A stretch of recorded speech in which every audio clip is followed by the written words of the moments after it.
So మొన్నటి నుంచి కూడా మనము ఈ 2025లో ఏ రాశి వారు ఎలాంటి పరిహారాలు చేసుకోవాలో తెలుసుకుంటున్నాం.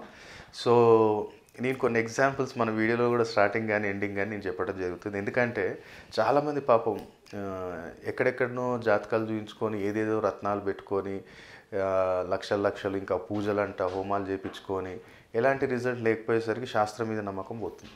నేను అందుకని చెప్తాను, ఎప్పుడు కానీ రాశి చక్రము ఒక్కటే కాదు. రాశి చక్రం ఉంటుంది, D9 చార్ట్ ఉంటుంది, D10 చార్ట్ ఉంటుంది, D11 చార్ట్ ఉంటుంది, D12, D16, D20 చార్టు. ఇవన్నీ ఏంటంటే సపరేట్. నా బిజినెస్ ఎట్లా ఉంటుంది, D16 చార్ట్ చూడు. నా వైవాహిక జీవితం ఎట్లుంటుంది, D11 చార్ట్ చూడు. నా యొక్క ఇంట్లో వాళ్ళ ఆరోగ్యం ఎట్లుంటుంది, నా మ్యారేజ్ అయిన D20 చార్ట్ చూడాలి. ఇవి అన్ని సబ్ డివిజనల్ చార్ట్లో ఇండిపెండెంట్లీ వీళ్ళ పరిస్థితి ఏంటిది. ఎందుకంటే కొన్ని సందర్భాల్లో మ్యారేజ్ అయిన తర్వాత 1 ఇయర్కే ఫైనాన్షియల్గా డౌన్ అయిన గురుగారు అని చెప్పిన వాళ్ళు ఎంతోమంది ఉన్నారు. సో ఎందుకు జరుగుతుంది అది డెప్త్ అనలైజేషన్ మనం చేసినప్పుడు మాత్రమే మీకు ఆ యొక్క ఏంటిది ఎందుకు జరుగుతుంది ఇన్సిడెంట్ అనేది మీకు రెక్టిఫై చేయగలుగుతాం. కాబట్టి అందుకని నేను అనేది ప్రాపర్ అపాయింట్మెంట్ తీసుకొని కలిసినట్టయితే మీకు డీటెయిల్గా ఎక్స్ప్లెయిన్ చేస్తాను. నేను కూర్చోబెట్టి ఒక 1/2 అవర్ అయినా నేను చెప్తాను, నీ నేమ్లో ఈ నెంబర్ ఉంది, ఇట్లా రాసుకో, సిగ్నేచర్ ఇట్లా చేసుకో, ఇలాంటి కలర్స్ వాడుకో, వెహికల్ తీసుకుంటే ఈ నెంబర్ తీసుకో, మొబైల్ నెంబర్ తీసుకుంటే ఈ నెంబర్ తీసుకో, ఇవన్నీ ఎక్స్ప్లెయిన్ చేస్తాం మనం. కాబట్టి మీరు కూడా ఒకవేళ ఎవరైతే అగ్నేష్ అమిత్రాజ్ని కలవాలనుకుంటే హైదరాబాద్లో ఉంటాం, రావచ్చు, లేదంటే ఫోన్ అపాయింట్మెంట్ అనేది తీసుకోవచ్చు. ఓకే. సో ఇవాళ మనం తెలుసుకోబోయేది ఏంటంటే వృషభ రాశికి 2025లో అన్ని రకాలుగా అంటే ఆర్థికంగా ఆరోగ్యపరంగా అన్నిట్లలో బాగుండాలి అన్నప్పుడు మనం ఏంటంటే ప్రతినిత్యం కూడా ఒకటి వృషభ రాశి వాళ్ళు ఏంటంటే ఫస్ట్ ఆఫ్ ఆల్ నీకు ఆరోగ్యం బాగుండాలి సంవత్సరం మొత్తం అనుకుంటే దగ్గరలో నీకు బై వాక్ వెళ్ళే దగ్గర ఎక్కడైనా సరే బై వాక్ మీరు వెళ్ళేటట్టు ఉంటే ఏ టెంపుల్ ఉన్నా పర్లేదు, ఆ టెంపుల్లో కొంచెం కర్పూరం ఇస్తుండు. నెల ప్రతి ఒక్క బుధవారం కానీ లేదంటే ఆదివారం కానీ బుధవారం రోజు కానీ నీ పేరు మీద కొంచెం కర్పూరము గుళ్ళో ఇచ్చేసి వాళ్ళు హారతికి ఎప్పుడు వాడతా కొద్దీ నీకు ఎలాంటి డిస్టర్బెన్స్ అనేది ఉండదు. ఇది ఆరోగ్యపరంగా చేసుకోవాల్సింది వృషభ రాశి వారు. అలాగే మనకి ఆర్థిక పరంగా బాగుండాలి గురుగారు వృషభ రాశి వాళ్ళకంటే ప్రతినిత్యం కూడా నువ్వు ఇంట్లో మనం ఏం చేయాలంటే కనీసం మన ఏదైతే లాకర్ ఉందో ఆ లాకర్ ఎప్పుడు కానీ ఎంటీ పెట్టకండి. దాంట్లో ఏదో ఒక డ్రై ఫ్రూట్స్ అనేవి కంపల్సరీ పెట్టండి.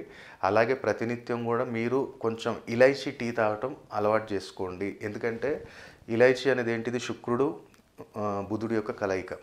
ఈ ఇలైచీ చాయ్ మనం అలవాటు చేసుకోవటం వల్ల ఏమవుతుందంటే మన బుద్ధి కంట్రోల్లో ఉంటుంది. బుద్ధి కంట్రోల్లో ఉందంటే అనవసరమైన ఖర్చులు కంట్రోల్ ఉంటాయి. అనవసరమైన ఖర్చులు కంట్రోల్ ఉంటే ఇంట్లో ఆదాయం పెరుగుతుంది. కాబట్టి ఆ ఇలాచీ టీ ఒకటి అలవాటు చేసుకోండి వృషభ రాశి వారు. ఆ ధనం అనేది ఇంట్లో అందరూ టీ అలవాటు ఉంటే టీ తాగండి, లేదంటే సంథింగ్ ఆ ఇలాచీని అయినా సరే కానీ మనం దవడకు పెట్టుకున్నా పెట్టవచ్చు. ఇప్పుడు నేను వీడియో చేసేటప్పుడు కూడా నాకు ఇక్కడ ఉంటుంది ఖచ్చితంగా ప్రాక్టికల్ రెమెడీస్ ఇవన్నీ. ఏదో అది పెడితే నాకు ఇంట్లో డబ్బులు ఎట్లా మిగులుతాయి అంటే అది ఉన్నాయి. ప్రతి ఒక్క వస్తువు ఒక గ్రహాన్ని రిప్రజెంటేషన్ చేస్తుంది. అలాగే నీకు ఎవరికైతే వ్యాపారం చేస్తున్నారో వృషభ రాశి వారు వ్యాపారం చేస్తున్నాం గురుగారు, మాకు కూడా ప్రతినిత్యం కూడా ఎక్కడైనా సరే కానీ తిరుగుండొద్దు ఏ పనులల్లో అంటే ఒకటే పని చేయి. నీకు కుదిరినప్పుడల్లా ఎనీ డే నెలలో నీకు కుదిరినప్పుడల్లా వెజిటేబుల్స్ ఏదైనా కొను. ఏదైనా నీకు బెండకాయల, టమాటాన, పాలకూర, పుంటికూర ఏదైనా వెజిటేబుల్స్ కొని ఎవరికైనా నీడీ పర్సన్స్ బెగ్గర్స్ కన్నీ, లేదంటేనేమో ఎవరైతే సఫాయి వర్కర్స్ ఉంటారో అంటే రోడ్ ఊడ్చే వాళ్ళు స్వీపర్స్ ఉంటారు కదా వాళ్ళకన్నీ, లేదంటే పేదవాళ్ళకన్నీ. ఇప్పుడు కరోనాలో ఎంతమంది చేసేది రెమెడీస్, కూరగాయలు ఇవ్వటం, బియ్యం ఇవ్వటం. దాంట్లో కూడా మనం కూడా చేసాం. దాదాపు బియ్యం ఇచ్చాము, అది ఇచ్చాము. అంటే దాంట్లో కూడా ఒక రెమెడీ ఉంది. పచ్చ కూరగాయలు ఏదైతే ఇస్తావో ఆటోమేటిక్ నీ బుధుడు శని బలపడతారు. అలాగే కుజుడు యొక్క అనుగ్రహం కూడా లభిస్తుంది. ఎందుకంటే భూ నుంచి పుడతాయి కదా ఇప్పుడు పాలకూర కానీ గోంగూర కానీ ఏదైనా టమాటా కానీ. ఇది ఏమవుతుందంటే శని, బుధుడు అలాగే కుజుడు ముగ్గురు అనుగ్రహం లభిస్తుంది. నీకు వ్యాపారంలో కావాల్సింది ఏంటి, వీళ్ళు ముగ్గురే కదా. కుజుడు డబ్బు తీసుకొస్తాడు, బుధుడు వ్యాపారాన్ని తీసుకొస్తాడు, శని లాభాన్ని తీసుకొస్తాడు. కాబట్టి వెజిటేబుల్స్ ఇస్తూ ఉండు. అలాగే ఎవరైతే ప్రైవేట్ జాబ్ వాళ్ళు ఉన్నారో ఈ ప్రైవేట్ జాబ్ వాళ్ళు ఏంటంటే గవర్నమెంట్ హాస్పిటల్ దగ్గర నీకు కుదిరితే ఏదో రకమైన వాళ్ళకి ఏదైనా మెడిసిన్ సాయం చేయి. ఎగ్జాంపుల్ అక్కడికి చూడు, ఎవరన్నా పేదవాళ్ళు ఉన్నారు, కనీసం వాళ్ళకి ఒక 200-300 పెట్టి కూడా వాళ్ళు మెడిసిన్ తెచ్చుకోలేని వాళ్ళు ఉంటే వాళ్ళకి ఏదైనా నువ్వు చేయి, హెల్ప్ చేయి. ప్రైవేట్ జాబ్ వాళ్ళు చూడు నీకు ఎంత అనుగ్రహం లభిస్తుంది. ఎందుకంటే ఈ మెడికల్ దగ్గర నువ్వు ఎప్పుడైతే వాళ్ళకి ఏదో మందుల రూపంలో నువ్వు సాయం చేసినట్టయితే నీకు బుధుడు బలపడతాడు, రవి బలపడతాడు. బుధుడు బలపడ్డా నీకు అక్కడ జాబ్ దగ్గర రికగ్నైజేషన్ వస్తుంది. అలాగే రవి బలపడ్డా స్థిరత్వం వస్తుంది, ఇంకా ఇంక్రిమెంట్ అనేది వస్తుంది. కాబట్టి నెలలో ఒకసారి 2 సార్లు నీకు కుదిరినప్పుడల్లా ఇస్తూ ఉండు వాళ్ళకి. అలాగే ఎవరైతే గవర్నమెంట్ సెక్టార్లో ఉన్నారో, ఈ గవర్నమెంట్ సెక్టార్లో ఉన్న వాళ్ళు ఏంటంటే అయినంత వరకు దగ్గరలో ఎక్కడైనా సరే నీ ఇంటి దగ్గర కానీ పరిసర ప్రాంతాలలో అరటి చెట్టు లేదా మామిడి చెట్టు, ఈ రెండిట్లో ఏది ఉన్నా సరే కానీ ప్రతి ఆదివారము అలాగే గురువారం ఈ 2 రోజులు వాటికి ఏదో రకంగా సేవ చేయి. అక్కడ ఒక 7 ప్రదక్షిణాలు చేయడానికి ప్రయత్నం చేయి. ఈ సంవత్సరం మొత్తం నీకు కుదిరినప్పుడల్లా ఆ చెట్టుకి ఏముంది, కొన్ని నీళ్ళు తీసుకొని వెళ్ళు, అక్కడ పోసేసే ఒక 7 ప్రదక్షిణాలు చేయి, నీ పేరు గోత్రం చెప్పుకో. అరటి చెట్టు కానీ మామిడి చెట్టు కానీ రెండిట్లో ఏది ఉన్నా ఒకటే. ఏదో అవైలబుల్ ఉంటే అదే చూడు. నాకు అరటి చెట్టే ఉంది గురుగారు, నాకు మామిడి చెట్టు లేదు అనుకుంటే అరటి చెట్టు దగ్గర చేయి. నాకు మామిడి చెట్టు ఉంది, అరటి చెట్టు లేదంటే మామిడి చెట్టుకి చేయి. ఏదో 2 ఆప్షన్ చెప్పా, ఆ రెండిట్లో చూసుకో. అలాగే ఎవరైతే విదేశీయానానికి వెళ్ళాలనుకున్న వాళ్ళు మీరు పర్టికులర్ ఏం చేయండి అంటే దగ్గరలో ఎక్కడైనా గురువు అంటే రాఘవేంద్ర స్వామి, సాయిబాబా, శివయ్య కూడా గురువే. సో ఎక్కడైనా టెంపుల్ గురువు సంబంధించిన టెంపుల్ ఎక్కడున్నా సరే కానీ అక్కడ ఆ టెంపుల్లో ఉన్న గోమాతలకి కొంచెం బెల్లం పెట్టు, లైట్గా, ఎక్కువ వద్దు, లైట్గా బెల్లము, ఒక 2-3 బనానా నీ చేతులతో పెట్టు, కోరుకో. ఈ సంవత్సరం నేను ఖచ్చితంగా నేను ఈ విదేశీయానంలో ఆటంకాలు వస్తున్నాయి తల్లి, ఈ అన్ని ఆటంకాలు తొలగిపోవాలి, నేను విదేశీయానం వెళ్ళాలి ఖచ్చితంగా. బెల్లం అనేది రాహుని న్యూట్రల్ చేస్తుంది, రవిని ఉచ్చస్థితిలోకి తీసుకెళ్తుంది. ఎప్పుడైతే నువ్వు బనానా అమ్మకు పెడతావో, గోమాతకు పెడతావో గురుబలం పెరుగుతుంది.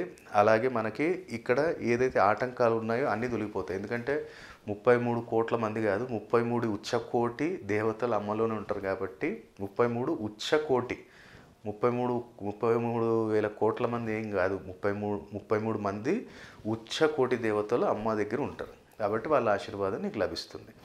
కాబట్టి ఇది ఎవరికైతే విదేశీయానం. ఎవరికైతే వివాహం ఆలస్యం జరుగుతుంది గురుగారు, వివాహంలో ఎలాంటి ఎప్పుడు చూసినా ఇబ్బంది ఉంటుందంటే ఒక పని చేయండి.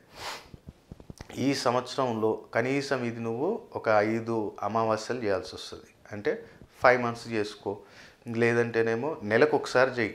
మ్యాక్సిమం అయితే ఒక 3 అమావాస్యలకే కంప్లీట్ అయిపోతుంది నాకు తెలిసి అయితే, వివాహానికి ఏమైనా ఆలస్యం ఉంటే. కానీ చేయాలని కూడా నువ్వు కంటిన్యూ చేయొచ్చు. ఇది నీకు కుజదోషం ఉన్న వెళ్ళిపోతుంది, సర్పదోషం ఉన్న వెళ్ళిపోతుంది. అలాగే ఒకవేళ కన్యాశుక్రుడు అయ్యాడు, అది కూడా నెగిటివిటీ వెళ్ళిపోతుంది. ఏం చేయాలి గురుగారు అనుకుంటే ఒక చిన్నవి దానిమ్మకాయలు చిన్నవి ఒక 3 తీసుకో.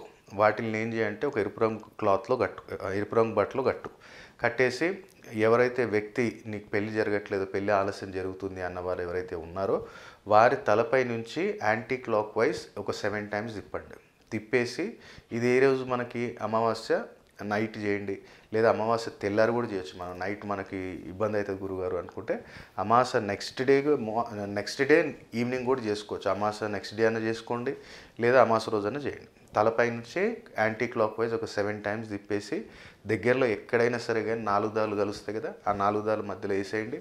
తల్లి ఏదైతే జై చౌరాహి వాలి మాత, జై చౌరాహి వాలి మాత, జై చౌరాహి వాలి మాత అనుకొని అమ్మ ఇదేదైతే నా తమ్ముడో చెల్లెనో వీళ్ళకి ఏదైతే ఆటంకం వస్తుందో అది వెళ్ళిపోవాలి. అది ఏమున్నా సరే దోషమున్నా ఏమన్నా కట్టు ఉన్నా ఏదున్నా నువ్వే తీసేసుకో తల్లి, ఇక్కడే ఉంచుకో, నా చెల్లెకి మంచి వివాహం యోగ్యత వచ్చేటట్టు చేయి అని చెప్పి కోరుకొని అక్కడ ఎక్కడ వెనక తిరిగి చూడొద్దు, ఎక్కడ ఆగొద్దు, డైరెక్ట్ ఇంటికి వచ్చేసాయి. ఇది చేస్తేనేమో 5 అమావాస్యలు చేయొచ్చు, లేదంటే 5 శనివారాలు కూడా చేసుకోవచ్చు. సో మీ చాయిస్ ఎట్లా చేస్తారు అనేది చేసుకోండి. ఈ యొక్క వివాహ ఆలస్యం ఎవరికైతే వృషభ రాశిలో జరుగుతుందో ఈ పరిహారం చేసినట్టయితే తప్పకుండా మంచి రిజల్ట్ ఉంటుంది.